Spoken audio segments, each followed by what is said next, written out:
Hello and welcome everybody, it's Jwoods here with some more Nintendo Switch footage. Full disclosure, Nintendo did pay to send me in order to do their Nintendo Switch New York event, so that I could get this footage for you guys. They also request that I let you know, for this game in particular, that this is a demo. This is not the full build of the game. This is just a test of some new Splatoon 2 stuff.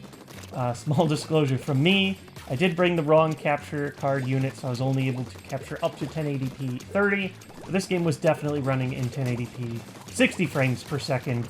I just don't have the footage to show it. That said, it still actually looks quite nice, even at my 30 frames footage. But I just wanted to let you guys know that is not, that wasn't what I was seeing. And that's not what you'd be seeing if you were here playing this.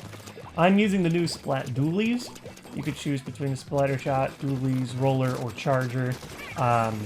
And right off the bat, they feel great. They remind me of Neo from the Matrix, and they kind of are the Neo weapon. They are incredibly short range. Oh, and here's the first special. Jumps you up like a jetpack, and you just fire off splat bombs at will. They've got pretty nice radius. You can get a lot of kills, but you're also very vulnerable when doing it. Reminds me a lot of Pharah's ult from Overwatch. Justice rains from above, but you can also get killed very easily from above as well. So back to the dualies, you can see they do not have great range. So you have to make use of the roll that they give you. There's while you're firing, you can press B with this weapon. You can see it there. You use a little bit of ink to do that. You propel forward or backward, whatever direction you're pressing. And that's sort of the art of this weapon. You're somewhat safer when rolling, so if you roll in and then fire, that can be a way to do it. Or there was a good example of rolling out of fire so I didn't die, but still getting the kills off. And here is the example of the special. It has amazing offensive potential. I do think if I was playing with some more experienced players, though, it's going to be really easy to pick those kinds of plays off. I just want to say, this footage makes me look a lot better than I am. I mean, I'm an okay Splatoon player. I got up to S. I had a good time doing it. But we're playing with a bunch of press, with a lot of people from all press outlets, not just even dedicated video gaming outlets, but there were also tech outlets and such. There were definitely people who were playing Splatoon for the very first time, and they had to get introduced to me shredding them with the dualies. So I gotta say it was kind of satisfying. Overall, the gameplay I would say feels almost identical to Splatoon 1. I guess it should. I mean, Splatoon 1 always felt incredible to me. But at this moment, it did kind of feel like Splatoon 1 plus more weapons. I'm curious to see what other things they'll add, what other gameplay modes they get. Ooh, that was nice. I used my jetpack special to clear someone else in midair with their jetpack special. I remember being especially excited for that one. But that's my general feel for the game so far. This is like a really early demo, obviously. The weapons feel great, the modes feel great. But the biggest questions I'm going to have as we get deeper in is, how is this game going to feel compared to Splatoon 1? What is going to be new other than new weapons and modes and selections? So here is a quick look at me using the Pro Controller. Right off the bat, I picked it up and I was thinking, how's it going to feel to do Splatoon without gyro? I really loved using the gyro controls. They actually felt more accurate to me than just using the right stick. And then right off the bat, I pick up the Pro Controller and they're like, oh, hey, it's got gyro. So I'm using a combination of gyro and the right stick, which I felt gave me even more precision than usual. It just felt really, really good. I know you could do that with the gamepad as well, but it just, I don't know, it didn't feel as comfortable. The gamepad never felt like an especially comfortable controller for me.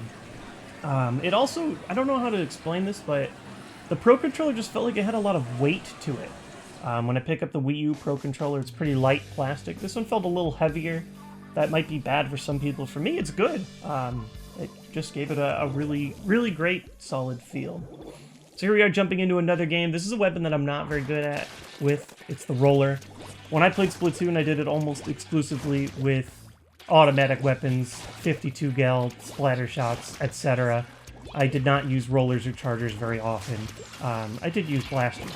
I used this new, I think it's a new secondary weapon. It looks almost like those things that you throw when you're curling. They bounce off the walls, and then I believe they do explode on impact as well. I was calling it the Roomba. Here's a quick look at jumping to another player. I only barely did it in that last section. You press X to pull up the menu, and then you can either like move to a player and select them with the A button, or all of your teammates are assigned to a button on the D-pad as well. As you can see, I'm just complete garbage with the roller. I also learned one new thing. I don't know if this is a balance change or just a design change, but while you are running forward, if you're running forward and then you press R, you don't throw ink in a big like horizontal throw. You instead throw it vertically. So I think they want you to stand still and then throw it if you want that better horizontal coverage. I don't know if that's balance or what. But it definitely felt better. Like, whenever I did the horizontal throw versus the vertical one, it felt better and did better. I also just did it. I whiffed with it. I don't think I get it again for the rest of this game because I was garbage at ink coverage. I was just going for kills. I wasn't doing what you're supposed to with this roller. This isn't a dynamo. Just supposed to hold it down and walk and grab ink that way. So I didn't get to do the special again, but it's like a giant punch. You jump into the air, you punch the ground, and then it explodes in a big sort of like ink explosion. And I don't want to say you're invulnerable during it, but I felt invulnerable the times I was able to get it. I think I did it other times in this match, but unfortunately we got to jump match to match from here because we're only allowed to show 10 minutes of footage total. So that was that. We almost built up. This next one, the player is actually going to be my wife. She is playing the classic splatter shot. I played the Charger, so I can comment on the Charger. I just don't have direct footage for it. With the splatter shot, she's got a new secondary. I know they show the names of the weapons when you die by them, but I didn't know if they said it anywhere explicitly in the game, so I don't know what these specials are called. Jetpack, big targety gun thing, a big punch. You know, I don't know the titles, but I'm sure at some point you can find them online. That Splat Charger was me. I got Renee there, but she's going to be splatting me pretty much the entire rest of this game. For the Charger, I guess I can talk about that really quickly. There was a cool new functionality.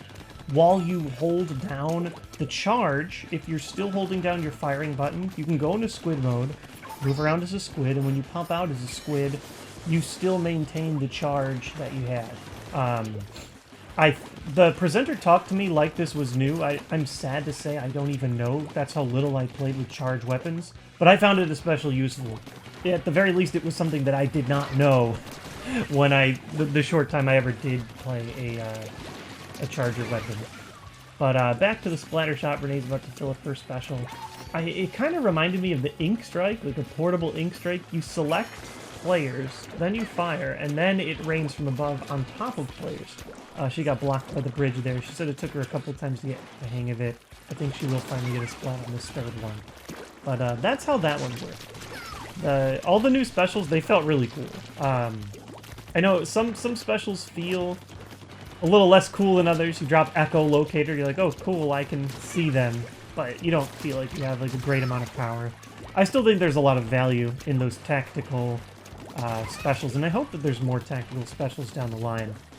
But it is always fun to bust out a big gun and just destroy people in as many ways as you can. I do like that they tell you when your teammates have specials. They sort of flash in like a rainbow color on the overlay that you can see there at the top. There, she finally does grab kill.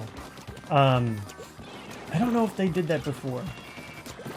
I guess I'll have to go back and watch Splatoon 1 and check it out, but it felt new to me. The thing I do miss, though, is having that bottom screen pad that you can always look down at to see. Always where the other players are, always where the ink is. And a final look here is me playing the game undocked in the portable mode. It felt great. I know you can't tell too well from the camera, but the screen just looks fantastic. You know, it's 720p 60. It looked incredible. It felt like an enhanced Vita to me, which is a good thing. I love the Vita, own the Vita, played a lot. I know it gets flack for the amount of games that it has, but overall, I like the system. I'm a big portable gamer, and this just felt like a really nice, big, portable way to play games. Felt the same, as you can see. It still had the gyro, so it felt just like Splatoon in that way.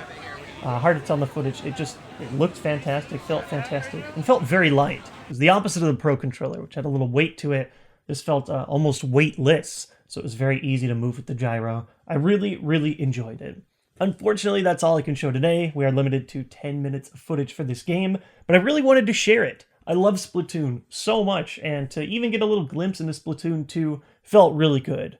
My big questions are, of course, going to be what's new with the game, new modes, new single player, whatever. But in general, even if they just ported Splatoon to this game, even if it was just straight Splatoon 1 over, I would love that because it felt so good to play it portably, and who doesn't want to play Splatoon portably? That's all I've got for this coverage. I've got a few more games to share, which I will show in the coming days. Hopefully we'll have everything up by this weekend. But I do thank you guys so much for watching this, and I'll see you again with more Nintendo content soon.